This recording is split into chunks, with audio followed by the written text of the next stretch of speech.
Okay, so when you're using your when you're going to create ads, like if you're going to target all these different parameters, just use the same ad, so you don't have to use the same campaign, so you don't have to every time you create a new campaign, you use a you'll have a new budget campaign. So if you have 100 ads, you're going to have $110 times 100, which is 1,000. You don't want that. So when you create another ad,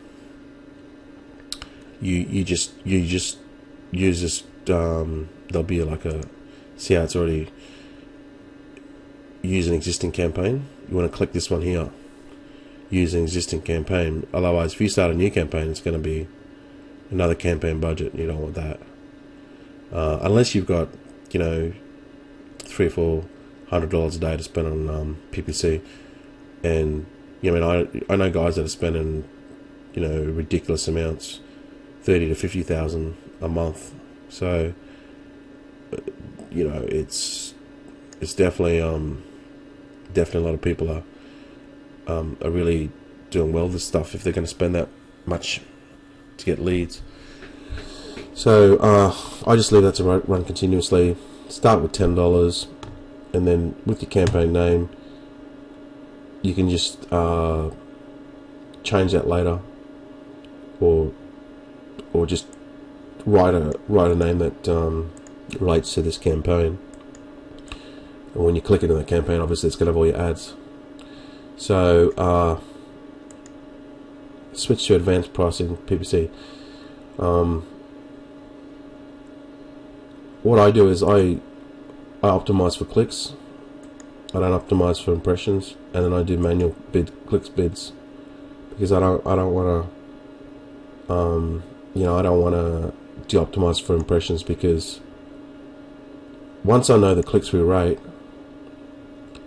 then I go to optimize it for impressions. But I just set a manual. See, at the moment it's 11 cents.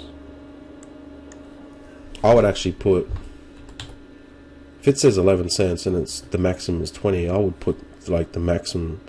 I know it sounds crazy, but I want to get the traffic flowing first. And this like, you're not going to pay 20 cents. Once, if you've got a good ad and you've optimized it, you're running news feeds, and your CTR is like what I was getting for this. This will automatically go down. Facebook will adjust this and automatically go down. So when you first run it, just monitor it first, and you'll see this start going down, provided that you've used the tips that I've mentioned here. But just monitor this first.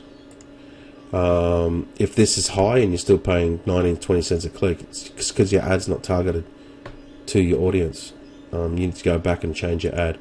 But then again, if you've created like say 5 news feeds and 5 right-hand column views ads within that same campaign, eventually you'll start to see the ones that are not performing, and then you'll just stop them.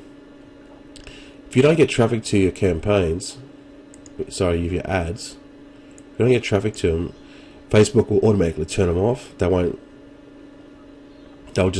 send traffic to it. So this ad reach here, it says 1,500. If that was just 0, if this was up and there's no clicks to it, Facebook will just automatically won't send traffic to it, because they already know that it's not getting clicks based on their parameters. Like they're not going to send the traffic to something that they know that's not converting. So that little tip for you means that if Facebook's not going to send the traffic to the ads you've created, just shut them down, because I just put pause, because they're telling you that the ad is no good. They're only going to send it, and you see it once you have like heaps of ads within that campaign. you'll see the ones that are performing, ones that are pretty crap, and Facebook won't send them the traffic, and then you know, thanks very much Facebook, thanks for telling me which ones I don't need, and then you just shut them down, just put pause on them. So the conversion tracking, I try to go through this as fast as I can. Conversion tracking is basically you create a pixel and you put it on your landing page, or you can put it on a like what they call a sandwich page. If the affiliate or the vendor doesn't, if they won't give you the code to put on their thank you page to track the conversion, then just create a what they call a sandwich page and put the pixel on that.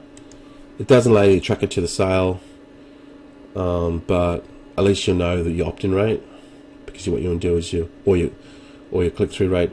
I like to put the sandwich page after my landing page, because then I know that if they opt in and it goes to the next page, which is usually a thank you page, but I put a squeeze page in between. So I'll just show you what I mean.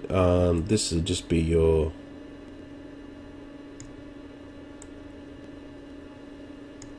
opt-in page. It's not going to work. It's not going to work either. So just to say that that's your landing page,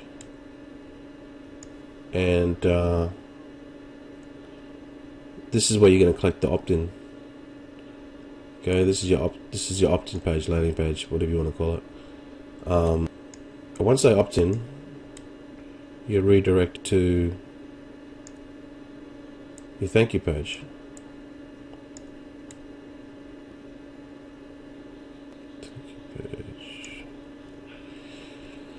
Thank you page. Okay, and then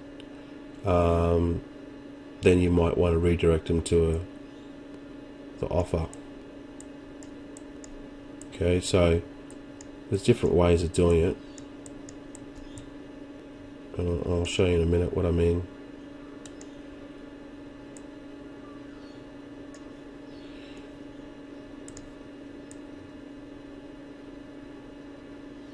Okay, so you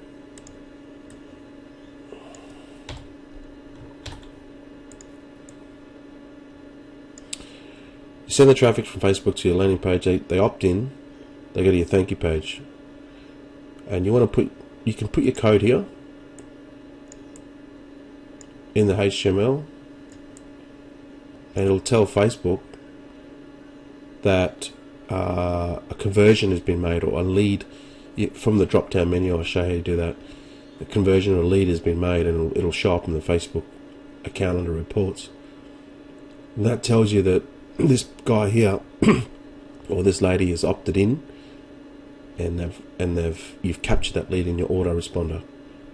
Okay, that's very important that you understand that. And then on your thank you page, you can do a redirect to the offer. But what I do is, I mean, you can do it either way. If you want to send them from the landing page, once they opt in, straight to the offer, because you can't put your code on the vendor's site, like it's an affiliate site. I mean, sometimes vendors don't let you put the code on there because they've got to paste the code on each individual people, and if they've got 100 affiliates promoting them, it's a lot of work. So what you want to do is you want to put what they call a sandwich page, and what the sandwich page is just basically a quick redirect. It's a PHP file, and what it basically does is it'll send you from here to here to here, but it'll look like as if you didn't see this page.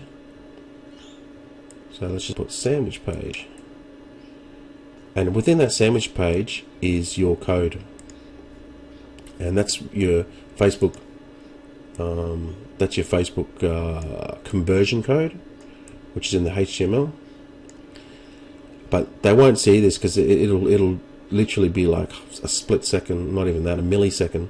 It'll go bang to the offer, and you recorded the code, recorded the lead conversion, and it'll go in your Facebook reports. That's the way I do it as well. So I mean, you can do it this way, either way, but you have to track the conversion. So if you want to, if you do the opt-in straight to the thank you page, just put the code on the thank you page. If you put the if you do the lead page and then you send it straight to the offer, you need to put a sandwich page, and that's got the code on it, because you can't put the code onto the vendors page. So that's what the conversion. That's how you track the conversion. Okay, what are we at? 30 minutes. It's getting a bit long. Okay, now once you've created your ad, you create a campaign, you place your order. I would just put $10 to begin with. If you put $100 here, it's another little tip. You put that to $1,000. Back in the day, Facebook used to approve it pretty quickly and put preference in your ad, send the traffic to you. I guess that's true in a way.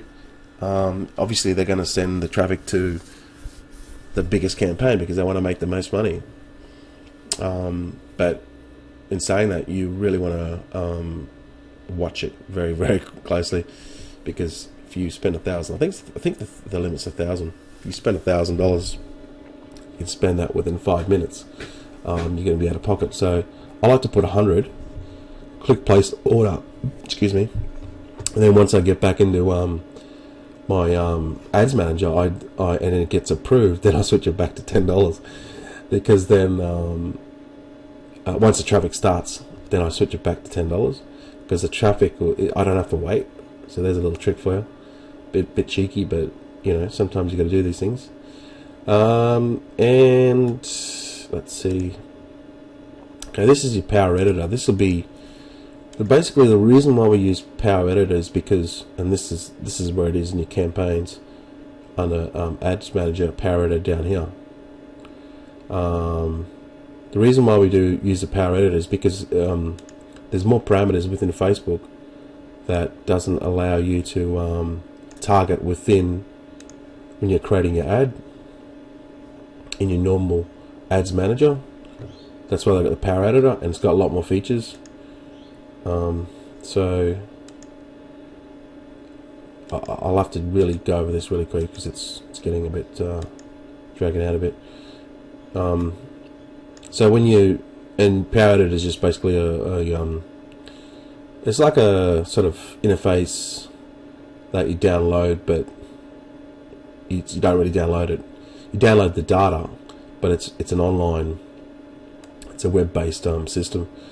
So you click onto Power Editor, it'll take you up to this. You got to download it first, and then execute it, and then it'll show up here. Anyway, once you got this, just go into your ad, pull up the ad that you've created. So go back to your live campaigns, pause, whatever, and go back into your ad. And the reason why we do it, the reason why you want to do this is because there are targeting parameters within this that, like I said, it's not in the Ad Manager. The ones you want to pay closer attention to is your conversion tracking. Remember we talked about that before? And to create a conversion tracking pixel, what you do is you go conversion tracking here, and this will create the conversion tracking. So you can see this little green button here. You click that, create a conversion pixel.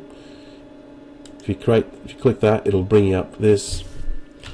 Create a name, leads, and then